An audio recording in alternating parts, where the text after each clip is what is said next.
alignment with the president's directive to celebrate American exceptionalism, remove divisive or partisan narratives, and restore confidence in our shared cultural institutions.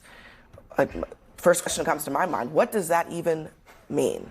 I think people at home need to realize that the Smithsonian's, if you haven't been to Washington, D.C., I get to see them all the time. I take them for granted riding by them. They're beautiful and they're free. They're free. They're free. Yeah. Not free, that they pay for them with all of our tax dollars, and they want people to come in and learn about the history of America. And guess what, boys and girls? Not all the history is beautiful. Not all the history is what you want it to be, but it's the history. And we learn from our history that makes it really good. And I like it. As a guy who never went to college, we talk about this, I find it fascinating to go into these things and learn things. Like a little boy learning things, and they're ours. So any changes to this is not good. And I'm not talking about just African Americans or Mexicans or whoever else out there thinks that they're going to be slighted. You go to the Native American Museum, you'll cry at what we've done to Native Americans, because we should learn from that and learn to be better people all the time. And so this drives me nuts. Yeah. It's also scary because we're in a time now where politicians are trying to rewrite history. I mean, this is happening in my state of Florida a few years ago. Ron DeSantis came out in his Board of Education and said, you know what, we're going to change what kids read about when in terms of slavery. We want people to read and kids to read that black people that were enslaved received personal benefit from it.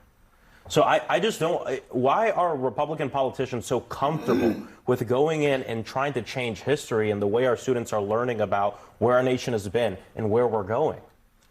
It's a very scary thing. It's an important question. I mean, why does history have to be, I don't know, like just whitewashed in a way that only represents America in one particular way? Why can't it just be accurate?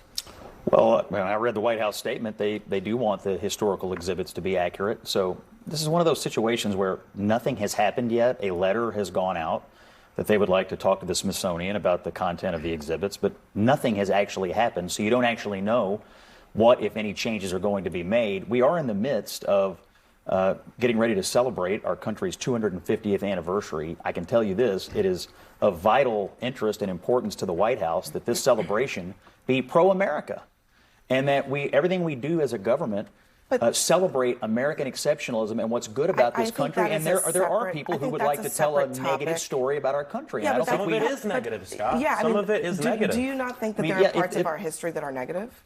Of course, but what the parts of our country and our longevity and what we've built and what we've corrected and how we've improved and the progress we've made, that is the story of American exceptionalism. And that's what they want to portray. Child, and you want to teach your child where America has come from, how do you even do that without getting into the nitty-gritty of the good, bad, and the ugly?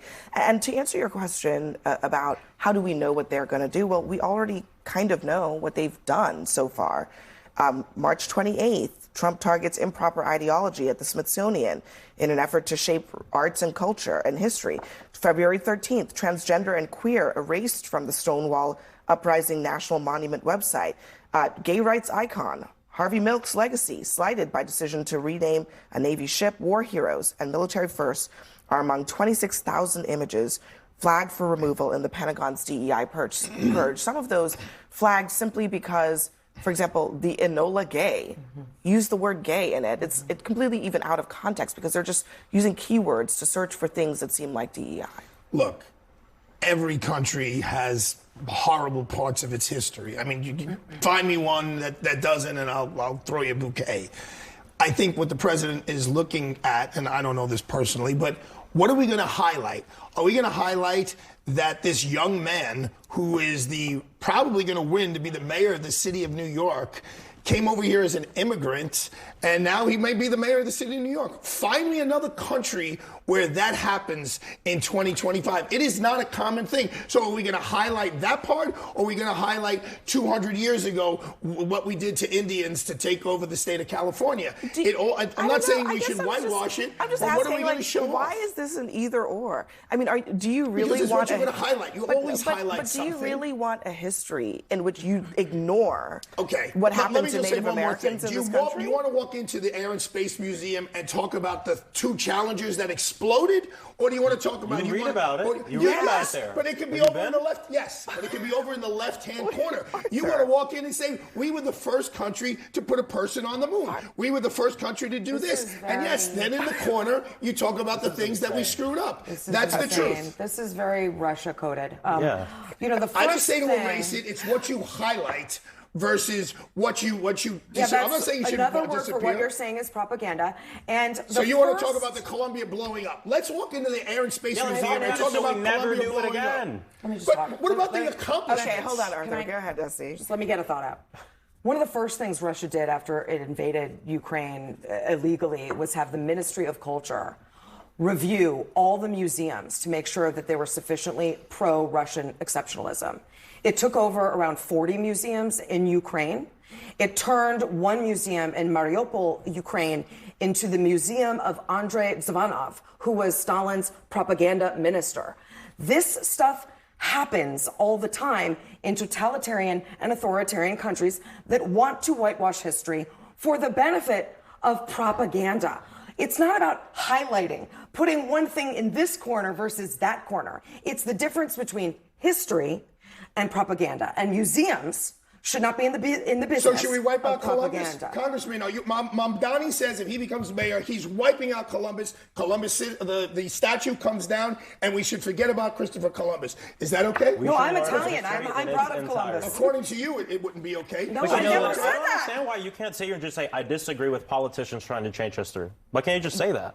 You're like going through all these hoops I don't trying to think talk about they're- I don't think highlighting they're trying things to that you change sound history. ridiculous. But Just say, what we're not Mamdani says, politicians. if he becomes, but he's a politician. We're talking about Donald Trump. No, if you're going to upset about the right wing doing something, are you upset about the left wing doing something? Look, Mamdani's not said he's going to go into institutions he within said he's going museums to in take here down and change the things. statue of Christopher Columbus, which is Listen, a historic Arthur, landmark. One of the things about Trump is that he forces people to think about politics in areas that they've never thought about politics before. Most Americans never thought that the President of the United States would have their hand in Smithsonian exhibits, and he is doing that right now. And I can't think of a single good reason why. Yeah, the last time we sort of talked about the changing of historical exhibits was when all these angry mobs all over the country tore down historical statues all over the place, and the people who seemed to be angriest about the Smithsonian review were cheering that on. So I agree with you. Occasionally, parts know of what our they said? society do look Put into those statues into in history. museums. And so no, they That's didn't not look allowed. like Teddy they Roosevelt didn't look statues like gone. We're talking they didn't about look like learning they the were putting them in entirety museums when they of- were tying we- ropes around them and dragging them down. I'm not- You may I'm be not- misremembering how it happened, but that's what happened. I'm not here to justify people tearing things down and this and that.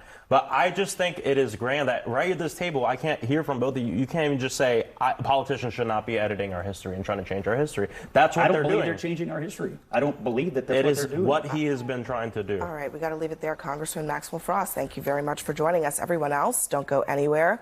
Next for us, breaking news.